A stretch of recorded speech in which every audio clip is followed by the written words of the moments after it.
Yes, good morning everyone. Today the topic is numericals on the lumped heat analysis. In the last class we have discussed the equation for the lumped heat analysis and the Biot number and its significance. Last class में हमने discuss किया था कि Biot number क्या है और उसका significance क्या है. What is Biot number? It is a ratio of conduction resistance to the convection resistance, and the number is equal to HLC upon K. LC is characteristic length of the body, H is heat convective coefficient, and K is the thermal conductivity of the material. And when the lumped heat analysis is used, when the value of Biot number is less than or equal to 0.1, then only the lumped heat analysis can be used. Biot number की value जब 0.1 या उससे 0.1 के equal आए या उससे less than आए, ठीक है, तब जाके हम लम्प्ड हीट एनालिसिस वाली इक्वेशन को यूज कर सकते हैं. Otherwise it can not be applicable to the lumped heat analysis. ठीक है, तो क्वेश्चन हमने कल भी एक डिस्कस किया था. क्वेश्चन लास्ट क्लास में डिस्कस किया था हमने एक प्लेट का, लार्ज प्लेट का, ठीक है, थिकनेस दे रखी है.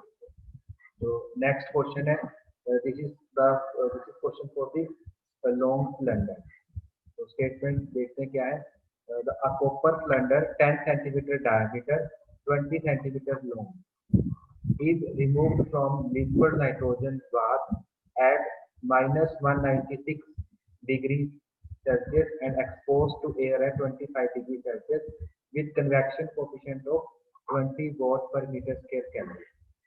ठीक है, आपके पास एक कॉपर सिलेंडर है, देखो डायग्राम में नीचे दिखाया गया है. कॉपर सिलेंडर है, 10 सेंटीमीटर डायमीटर है, diameter is 10 centimetre and length is 20 centimetre. Is removed from liquid nitrogen bath.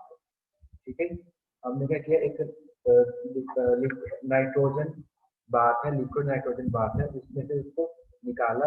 कितना टेम्परेचर था, -196 and exposed to the air at 25 degree.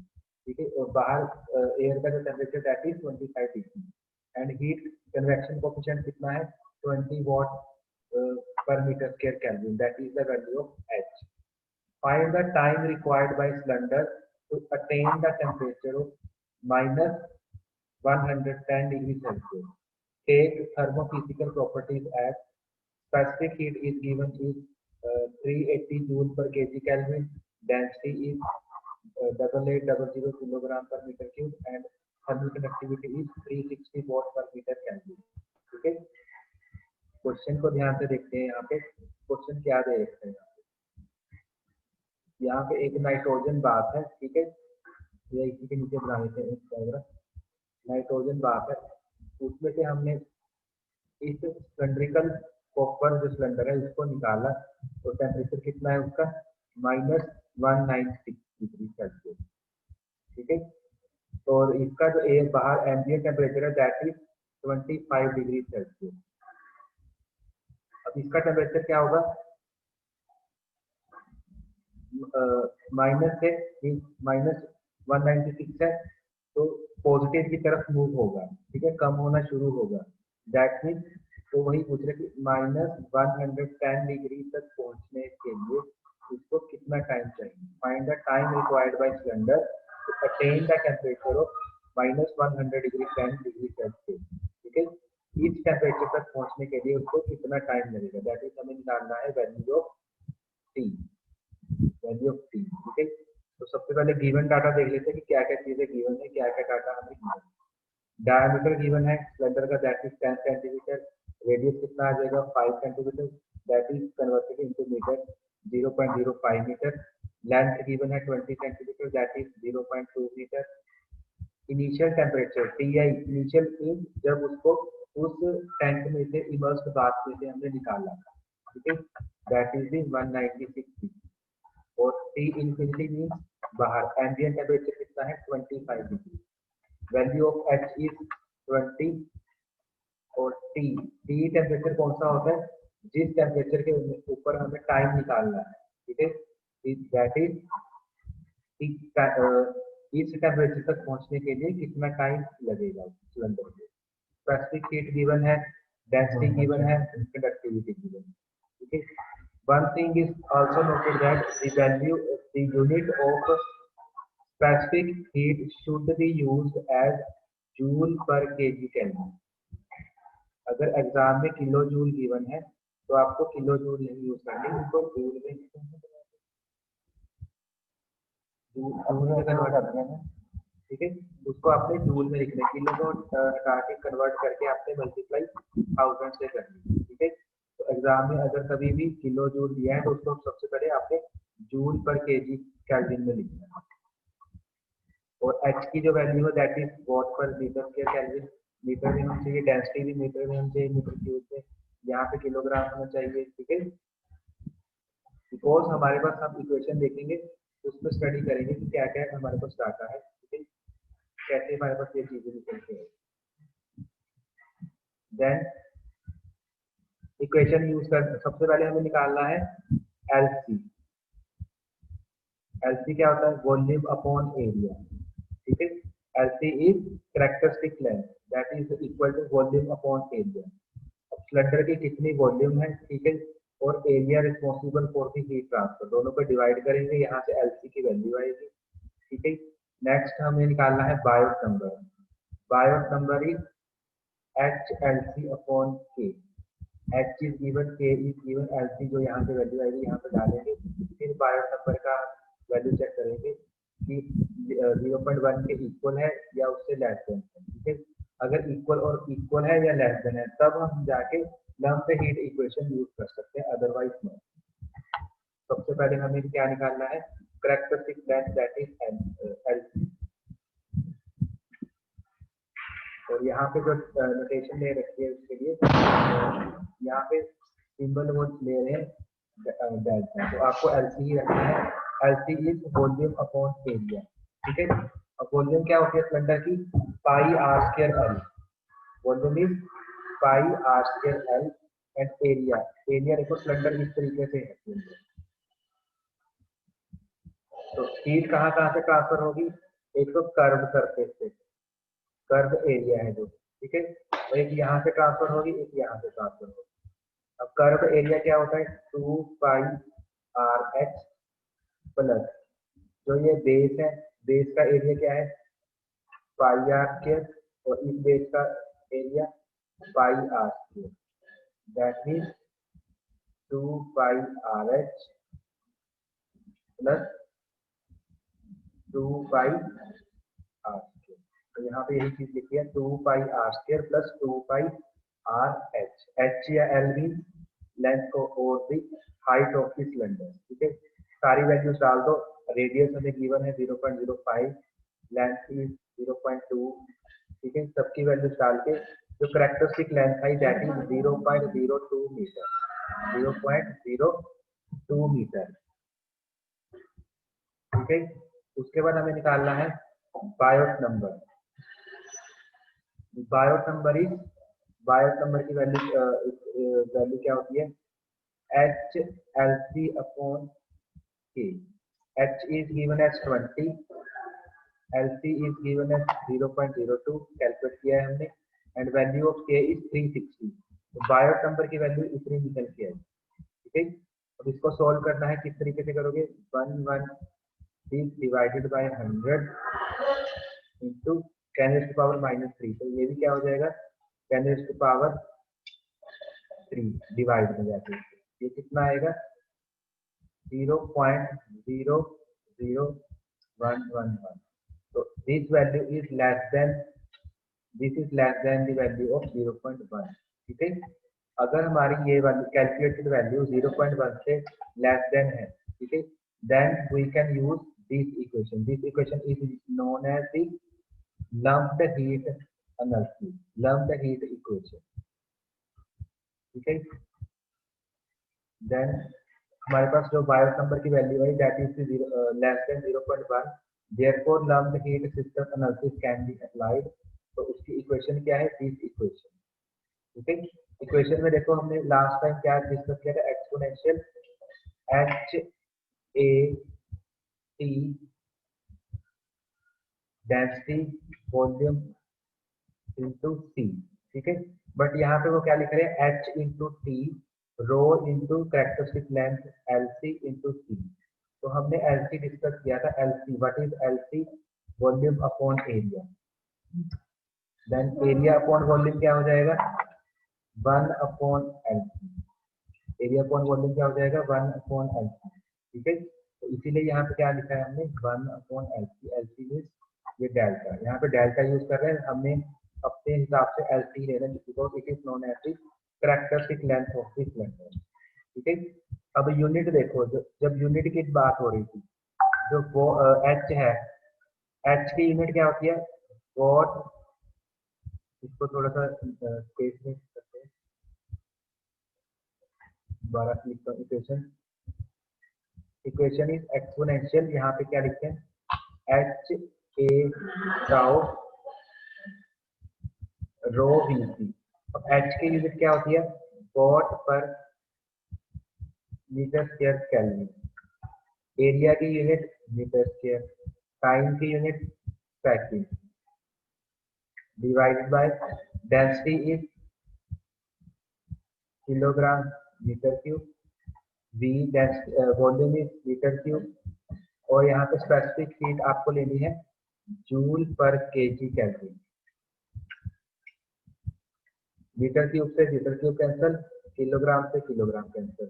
तो यहाँ पे आपके पास क्या क्या टर्म्स बच रही है, एक जूल, एक पर कैलोरी, ठीक है। यहाँ से मीटर स्क्वायर से मीटर स्क्वायर कैंसिल। अब आपको क्या देखना है, यहाँ पे देखो वॉट है, जो वॉट क्या निकल के आएगा, जूल पर सेकेंड, ठीक है। वॉट क्या निकल के आएगा, जूल पर सेकेंड, और नीचे क्या है आपके यहाँ, कैलोरी। सिर्फ इसकी बात हो रही है, यहाँ पे क्या आएगा, देखो वॉट को हम क्या लिख सकते हैं, जूल पर सेकेंड, नीचे क्या है, kelvin into second divided by joule पर केल्विन, ठीक है। यहाँ सेकंड से सेकंड कैंसिल, तो ऊपर क्या बचा, न्यूमिनेटर में जूल पर केल्विन, और डिनोमिनेटर में भी क्या बचा, जूल पर केल्विन। तो जूल से ये कैंसिल, दैट इज 1। इसीलिए हमने यहाँ पे डिस्कस किया था कि जो सी की वैल्यू है वो हमें जूल जूल में लेनी है, जूल्स में, ठीक है, किलो जूल्स में नहीं लेनी। अगर किलो जूल्स में गिवन है तो इसको 1000 से मल्टीप्लाई करें, ठीक है। तो सारी वैल्यूज डाल दो, value of T is -110 and t infinity is 25, then t initial is -196, t infinity is 25, h की वैल्यू कितनी है 20, t हमें निकालना है time, density is 8800, characteristic length कितनी निकल के आई 0.02, एंड स्पेसिफिक हीट इज 380, ठीक है। अब इसको किस तरीके से सोल्व करना है, पहले इसकी वैल्यू निकालो, that is the 135 divided by 221, और जो एक्सपोनेंशियल है, एक्सपोनेंशियल लेफ्ट साइड में जाके क्या हो जाएगा, नेचुरल लॉग हो जाएगा, ठीक है। क्योंकि नेचुरल लॉग और एक्सपोनेंशियल क्या होते हैं, रेसिप्रोकल होते हैं एक दूसरे के, ठीक है। जैसे प्लस साइन इक्वल टू के दूसरी साइड जाके माइनस बन जाता है, ठीक है, मल्टीप्लाई है दूसरी साइड जाके डिवाइड हो जाती है। सिमिलरली नेचुरल लॉग इक्वेशन के इस साइड जाके एक्सपोनेंशियल बन जाएगा, एक्सपोनेंशियल दिस साइड जाके नेचुरल लॉग में चेंज हो जाएगा, that is exponential left side में जाके नेचुरल लॉग में चेंज हो गया, ठीक है। अब यहाँ से हमें क्या करना है, इसकी वैल्यू निकालोगे नेचुरल लॉग की, और इसके साथ डिवाइड करोगे तो आपके पास इसकी वैल्यू आ जाएगी, that is the value of T, और टी की वैल्यू कितनी आई 1648 सेकेंड्स, ठीक है। बिकॉज हमने यहाँ पे टाइम किस में लिया था, सेकंड्स में लिया था, इसलिए यहाँ पे जो टाइम की वैल्यू है यूनिट है वो कितनी आई, सेकंड्स में, ठीक है।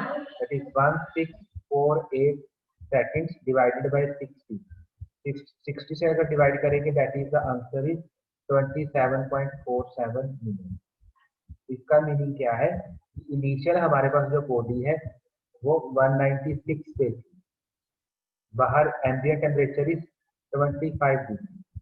क्वेश्चन क्या था कि इस बॉडी को -110 डिग्री तक पहुंचने के लिए कितना टाइम लगेगा, that is to be calculated. तो हमने वो कैलकुलेट किया, अराउंड 30 मिनट्स मीन 27 मिनट्स लगेंगे इसको 190 -196 से -110 डिग्री तक पहुंचने के लिए।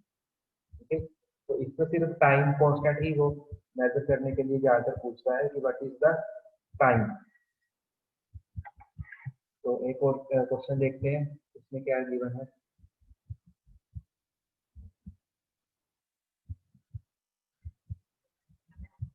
The next question is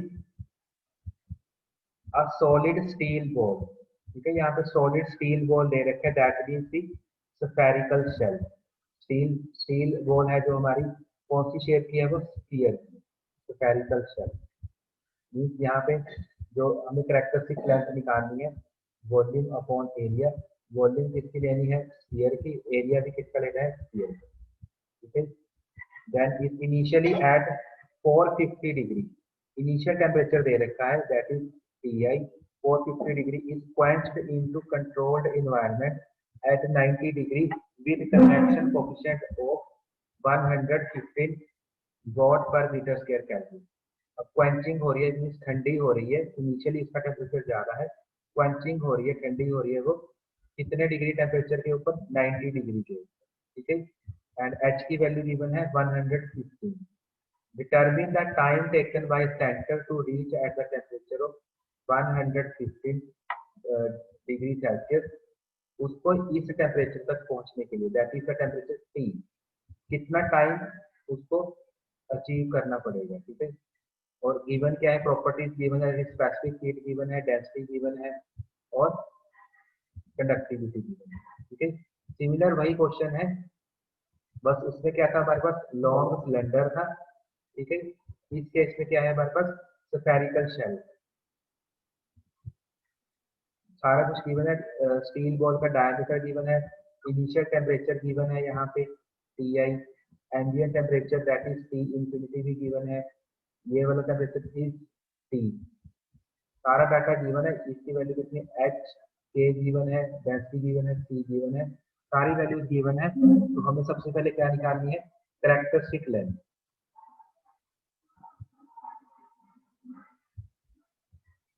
तो डाटा हमारे पास जो जो गिवन है हमने यहाँ पे मेंशन किया, that is T is 150, T initially 450, C is 420, K is 46। ambient temperature है जो बाहर वाला, that is 90 degree, H is 115, density is 8000 kilogram per metre cube, and diameter is 5 centimetre, then radius कितना हो जाएगा, 2.5 centimetre.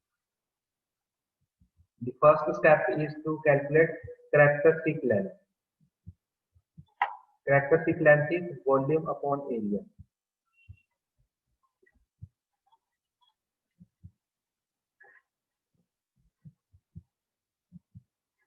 The characteristic length is volume upon area, and volume is 4 by 3 pi r cube, area is 4 pi r cube। ठीक है, पाई से pi cancel, तो यहाँ पे क्या बचा, 4 by 3 r cube into 1 by 4 r square। 4 से 4 कैंसिल, और r square से r cancel, that is r by 3। तो जो हमारे पास कैरेक्टरिस्टिक लेंथ निकल के आई थी, that is the r by 3। और अगर डायमीटर की फॉर्म में लिखना है, दैट इज d by 6। तो यहाँ पे वैल्यू पुट करो, दैट इज आंसर कितना आ जाएगा हमारे पास, इन द मीटर। तो next step is calculate Biot number. Biot number is HLC upon K। Value of H is 115, LC is, ये कैलकुलेट हो गया है, यहाँ पे हमने मेंशन की, और K is 46, and this is the value of Biot number। And if the value of Biot number is less than 0.1, then the lumped heat analysis can be applied। तो अगर हमारे पास Biot number की value 0.1 से कम है, that means we have to use the lumped heat analysis। यहाँ पे देखो value 0.02 है, that means 0.1 से less than है, so we can use the lumped heat analysis।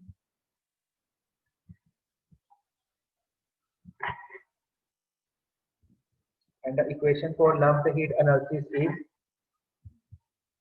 Equation क्या है आपके पास, this equation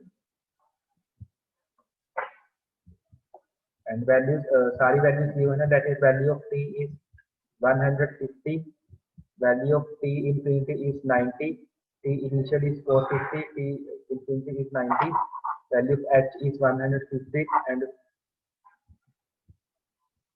temperature is T, यहाँ पे T आएगा 60 मैंने wrongly लिखा है and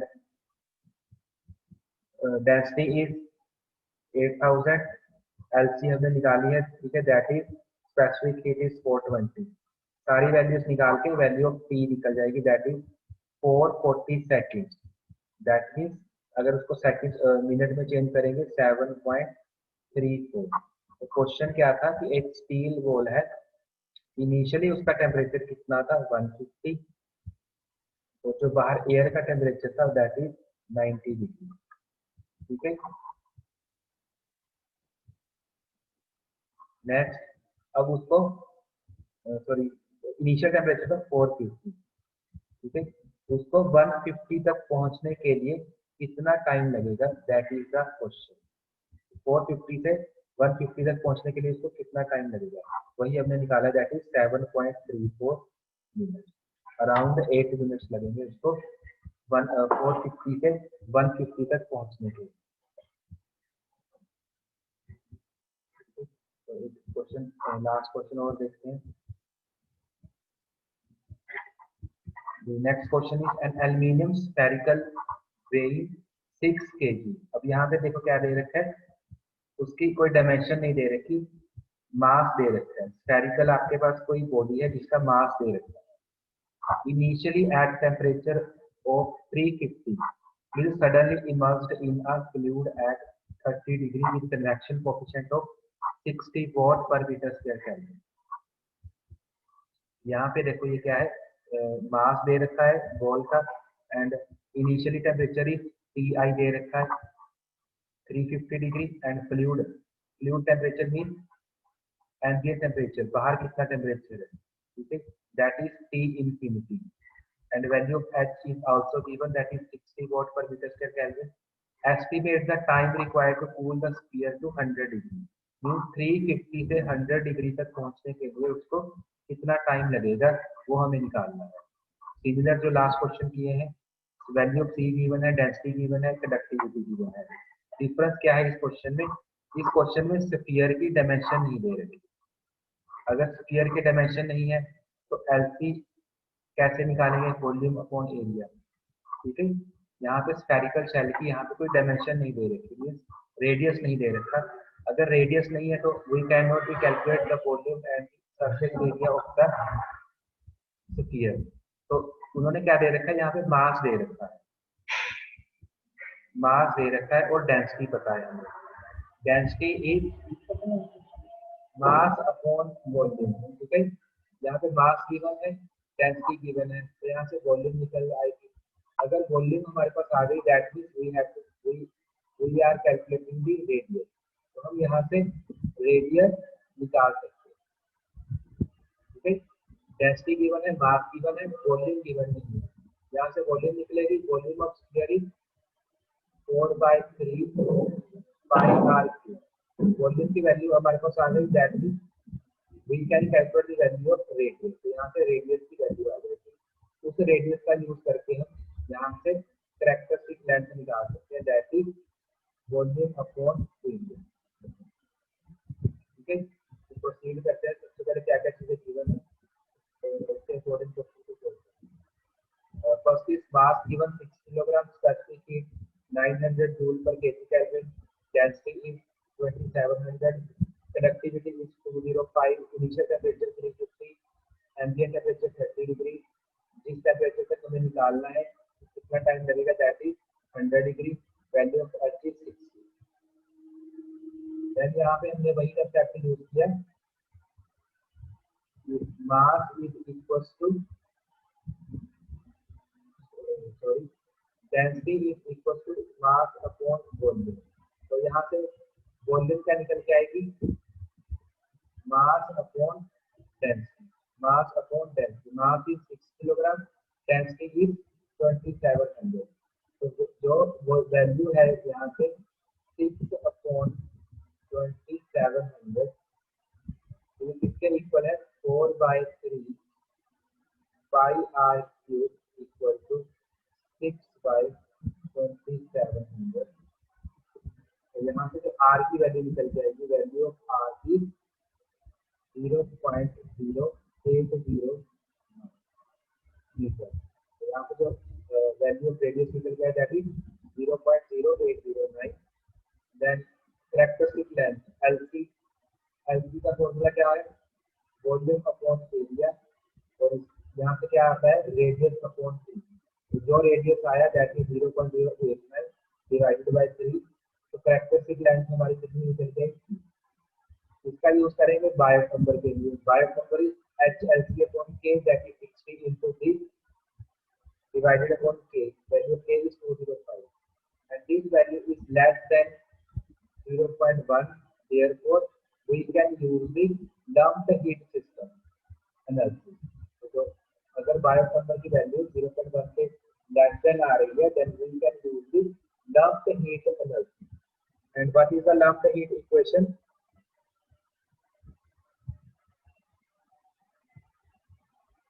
This is the lumped heat equation we have already discussed. This is the lumped heat equation, and all the values are given except the value of T, and which we have to calculate value of the T. सारी values given है, T value given है, T infinity, T initial, value of H, density, L3, specific heat, बस यहाँ से T की value नहीं given, which have to be calculated. तो वही हमें निकालनी है। सबकी वैल्यूज पुट करोगे तो यहाँ पे टी की वैल्यू कितनी आ जाएगी? 1655 सेकेंड, और इसको मिनट में कन्वर्ट करने के लिए 60 से डिवाइड किया, that is the answer, that is 27.6। तो इसका मीनिंग क्या है कि 350 डिग्री से 100 डिग्री पहुंचने के लिए इसको 27.6 मिनट्स लगेंगे।